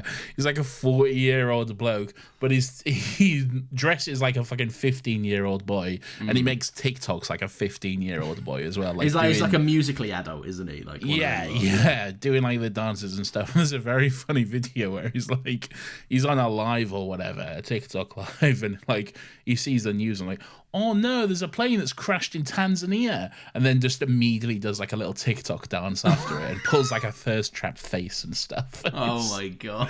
Oh, genuinely horrible. And he's allegedly a pedophile as well, so there's that too. Yeah. Yeah. Probably worse than the thirst trap thing. Probably, yeah. Up there. But yeah, that song was largely associated with him because he always did their dance to it or whatever. Okay. So what about you? What's your one? I would say, I don't know, what songs do I not like? You always go on about Billie Eilish, but I don't think you get mad about it. You just don't like it. No, I just don't like it, really. You have quite a wide spanning music taste, but you tend to listen to like a lot of similar artists that you listen to. Like you've said, music's a blind spot for both of us. I think we both said that. Where like we don't necessarily go out of our zones too much. No, I don't really keep up with music, really. I'm quite bad at that. I would say What probably some like Gen Alpha brain rot shit, you know? Some like is Skibbity Toilet a song? Presumably, yeah. Yeah, I'll say Skibbity Toilet. Okay. Because that world famous tune, Skibbity Yeah. Toilet. That's what Played we're over the making radio tune. Yeah, that's what. Oh, KSI's new song. Oh, everyone's going on about that, isn't they? That's fucking horrible. That is bad, yeah. I'll kill my parents over that. I haven't heard it. I've only heard the chorus, but the chorus is terrible. It's pretty bad. Yeah. I'm in the thick of it. Everybody knows. Yeah. Apparently KSI's a judge on Britain's Got Talent now. Oh, he's everywhere, isn't he? He's always What's doing he doing? stuff. Yeah. He needs to get out of my life. He's making snacks. I don't like him. So you weren't seen the world blowing up about he's made Lunchables basically again, and everyone's like, "I wish you'd kill yourself over this." I should kill yourself. I'm never going to eat your snacks or something. Stop making snacks. Kill yourself. Kill yourself instead. I'm sure he's an alright bloke. Seems like a nice enough guy. He's a millionaire. I don't give a fuck about him. All right, he's an out of touch millionaire. Okay? Counterpoint: Taylor Swift. Yeah, you're stuck now, aren't you? Right, we've got some thoughts. but Taylor Swift isn't doing all the shit that KSI is doing. Right? You don't Taylor need to make Lunchables. Taylor Swift is just staying in her lane. She's making her music. She's making her music, doing her job, and that's fucking it. All right. She's not trying to like fucking do all this shit that he's doing, and she's not like. If one person tweets at her with any form of criticism, she doesn't spend the next month fucking harassing them non-stop. Like, why did you say this? Come on my podcast and I'll fight you in real life, you know? I've seen this and he's like, oh, it's all a bit of a joke, guys. I'm like, it seems it, man. No, it seems more like a mental breakdown to me. Yeah, it does. I want Taylor Swift to make Lunchables, but it's just Swiftables or something. That'd be nice. I'd buy him. I'd buy them too. I'd probably see what they're like. Yeah. Plus, I just like little Lunchables, to be fair. Are you doing any more fucking messages? Yes, sorry. Avery says, anyone posting here is a goddamn liar because no one has ever seen this movie. I saw the first 20 minutes and gave up because I got bored. I hated Mystique's makeup and how it was all bad. Anyway, what's your favourite pride flag? If you don't answer, you're homophobic. I always say the trans flag is the prettiest. Yeah. Okay. But my favourite, I have to, root for my home team. I have to go with the bi flag. So. Okay. All right. Well, I'm You obviously like the letterbox. Everyone always jokes that I like the letterbox, but that's my favourite flag. I think the trans flag is the trans flag is the prettiest flag. The trans flag is the prettiest flag. Yeah. What's the? I'm very uneducated in this. What's the brown? The brown? Yeah, because we made some nice pride art, right, to have as our podcast art, and you said it's actually the old pride flag. You need to use the updated one, and it's got like a brown corner or something. The progress pride flag. Yeah, it's got the corner which includes the trans colours, and it includes the brown and black for queer people of colour. Oh, cool. Yeah, nice. I still think the trans flag is nice. It's really nice. Cool. No, it's very aesthetically pleasing, isn't it? It is. It's nice colours. L-Dog says Joker 2 was a pile of shit, so was Dark Phoenix. Agreed. I haven't seen Joker 2, but I've heard similar. But Dark Phoenix isn't a pile of shit. Leave it alone. All right.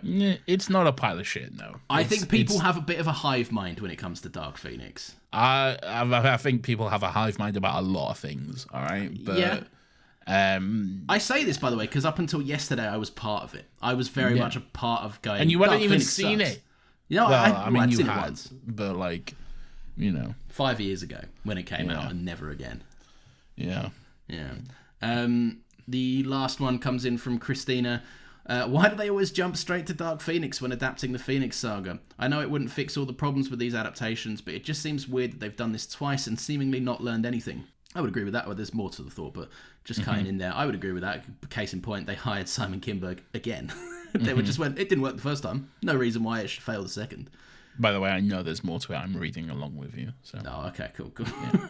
I've read so you told me to read it when you could have read them. I had to put it up. But that's just because I wanted you to be involved, all right? Okay, thank you.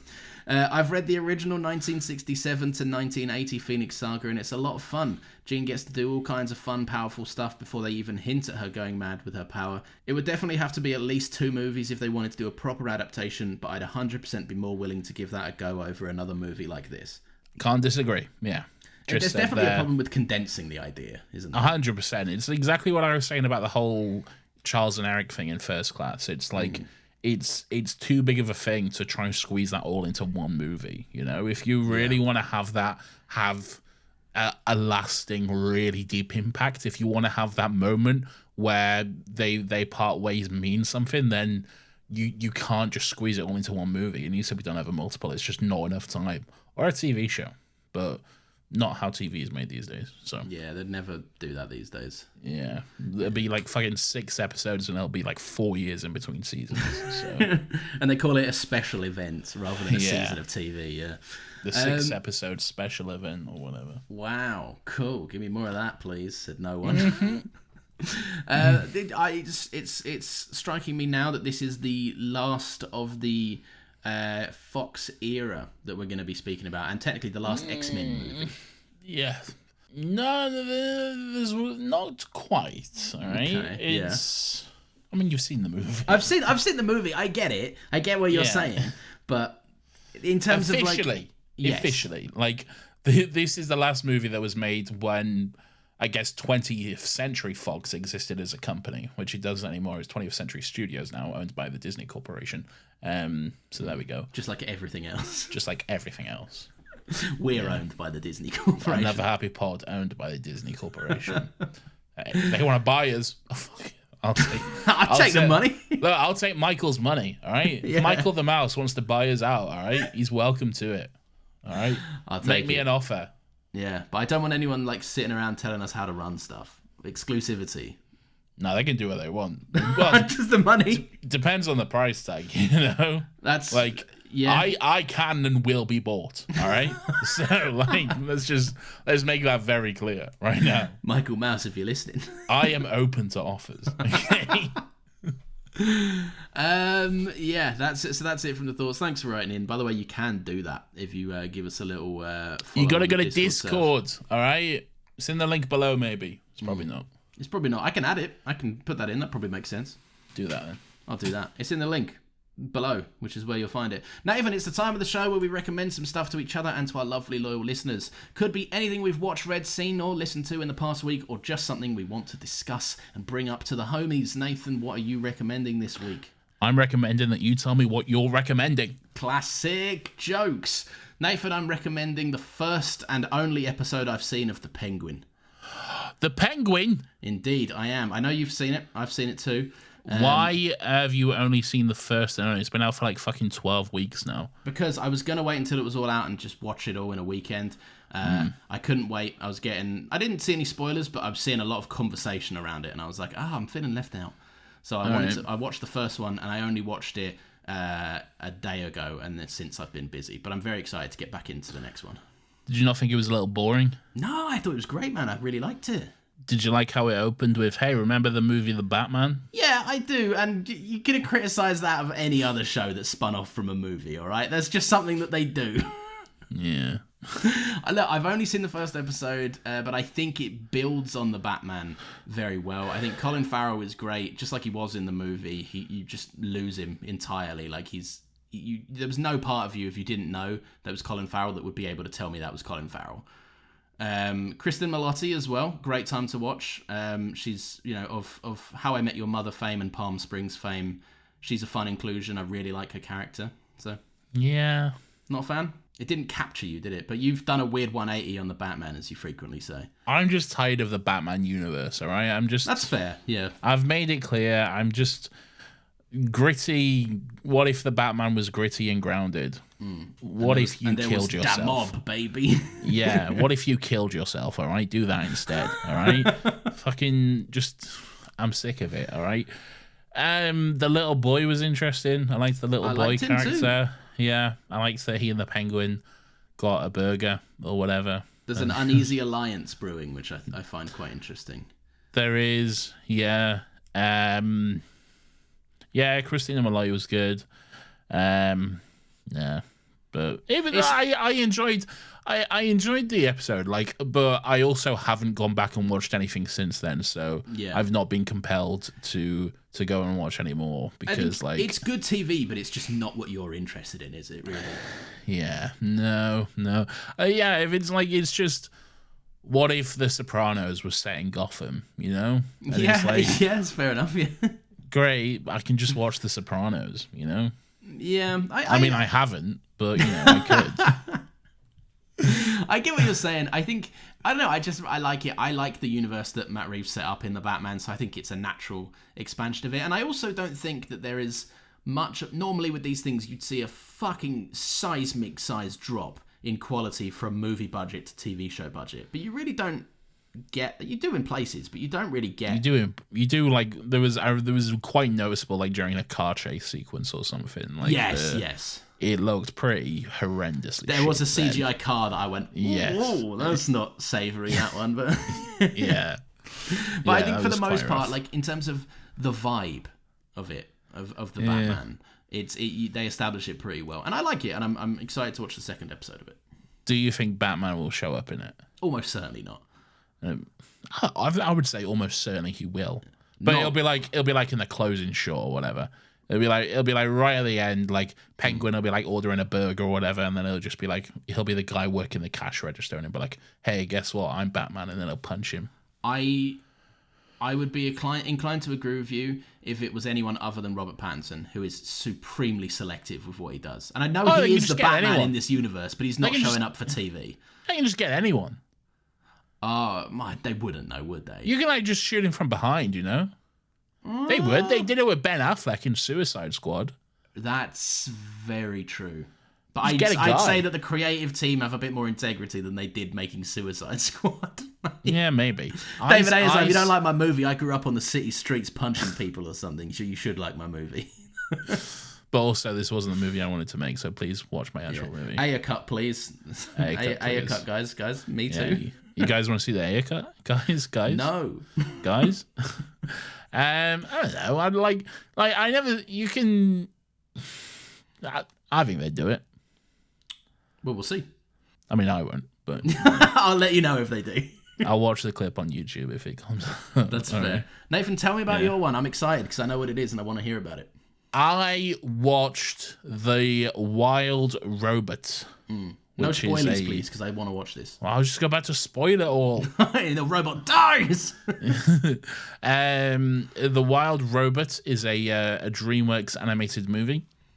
I'm not going to actually say too much about it because I went into this knowing literally fucking nothing about the movie. Okay, Yeah. hadn't seen a trailer. Hadn't all I knew was that it was called The Wild Robot and people were enjoying it. I'd heard a lot of buzz about it, which is why I fucking watched it. All right, and fuck, it's good.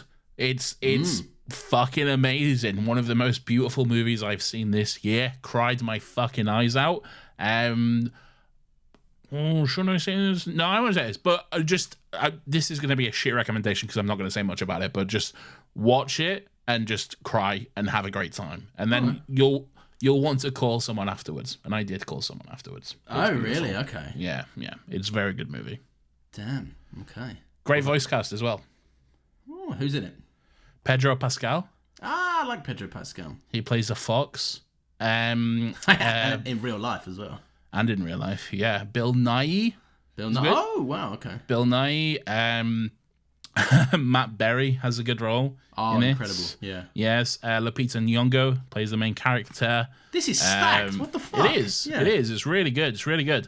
It's also it's DreamWorks Animation as well, who have been kind of killing it lately with this kind of stuff. Kind of like overtaking Pixar a little bit in that kind of department. Pixar have got too far into their lane, I think. Pixar just make the same movie 4 times now. Like, and I don't mean that because like the movies that they make are interesting and they're beautifully animated and all of this, and they're still pushing the boat in terms of what they can do and like visual quality and stuff. But it very much they're running out of original ideas, and you can tell, I think, with Pixar. Yeah, maybe. I don't know. I haven't seen Inside Out 2, and apparently that's very good. But yeah, it's got like that like blend of 3D and 2D animation. I think he was a fan of it from The Cat in the Hat, not The Cat in the Hat. The fucking what was it? The Puss in Boots. Puss in Last Wish. Boots. Puss in Boots. Yeah, it's kind of like that similar. Oh, is animation it similar? style. Oh, nice. Okay. Yeah, looks beautiful, very good, and yeah, just a really, really Mitchell's versus heartwarming. Machines kind of style animation. Yeah, kind of. A little bit better than that though. Oh wow. Heartwarming, just very emotional. Yeah, really good movie. I might have to catch this tonight. Where is it? Is it like streaming, or did you sail the seas? Not in this country, it's not. But get the VPNs out, boys. But you can sail those seas. All right. Okay. All right. It's like I don't even think it's out in the cinemas yet in this country. I think it comes out on the 18th, from what I saw, which will be out by the time this episode comes out. But as a recording, so I pirated it. Spoiler alert. Okay, nice. Yeah. All right, lovely. Well, there you go. Two lovely things to check out. You can pirate it. It's available to pirate, is what I'll say. But that also being said, support it if you can, because I think it deserves it. So yeah. I with animation as well. Like often, it's rare they get a big show up beyond kids. Yeah. Like so, it's quite interesting and important to go and do that. And all the kids are going to watch the Transformers movie. So Transformers 1, yeah. I've never been into Transformers. Never really got into it. You love Transformers. You love it when they transform. Whoa. I did like the trans flag, to be fair, so that's something. There you go, see? Wow. Anyway, thank you very, very much for listening. If you've enjoyed the show, please feel free to leave us a little 5-star review. That would be so cool. And you can follow us on Twitter at Another Happy Pod, where you can suggest a topic to check out. And make sure that you do that, because next week we are going to be concluding X-Mania with the heavily anticipated this movie. Whiskey Dick of the Claws. It's quite common in Wolverines over 40. You don't want this. Unless you want to take a deep breath through your fucking forehead, I suggest you reconsider. Life is a mystery. I understand alone. I hear you call my name, and it feels like home. Alternatively, bye bye bye bye bye. Wanna be a fourth in the. Doing a Fortnite dance. Oh yeah, catch us getting royales to that.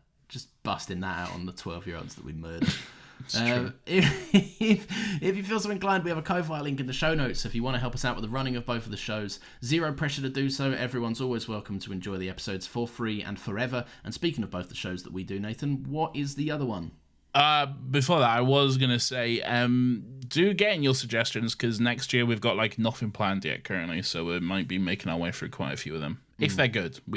We probably won't do all of them, but you know. Yeah, it's a disclaimer. for throw some good ones. If it's like a fucking 1,000-episode TV show, all right, or a 300-hour video game, looking at you, Elden Ring, all right. Odds on probably not going to do it. Odds on probably not going to do it, all right. Especially if it's like a notoriously difficult video game that neither of us want to play. I kind of want to play Elden Ring, but like I want to play it to say I've experienced it for 5 minutes, and then I know I'll lose my temper with it and just give up. I know you wouldn't handle Elden Ring very well at all. Okay, yeah.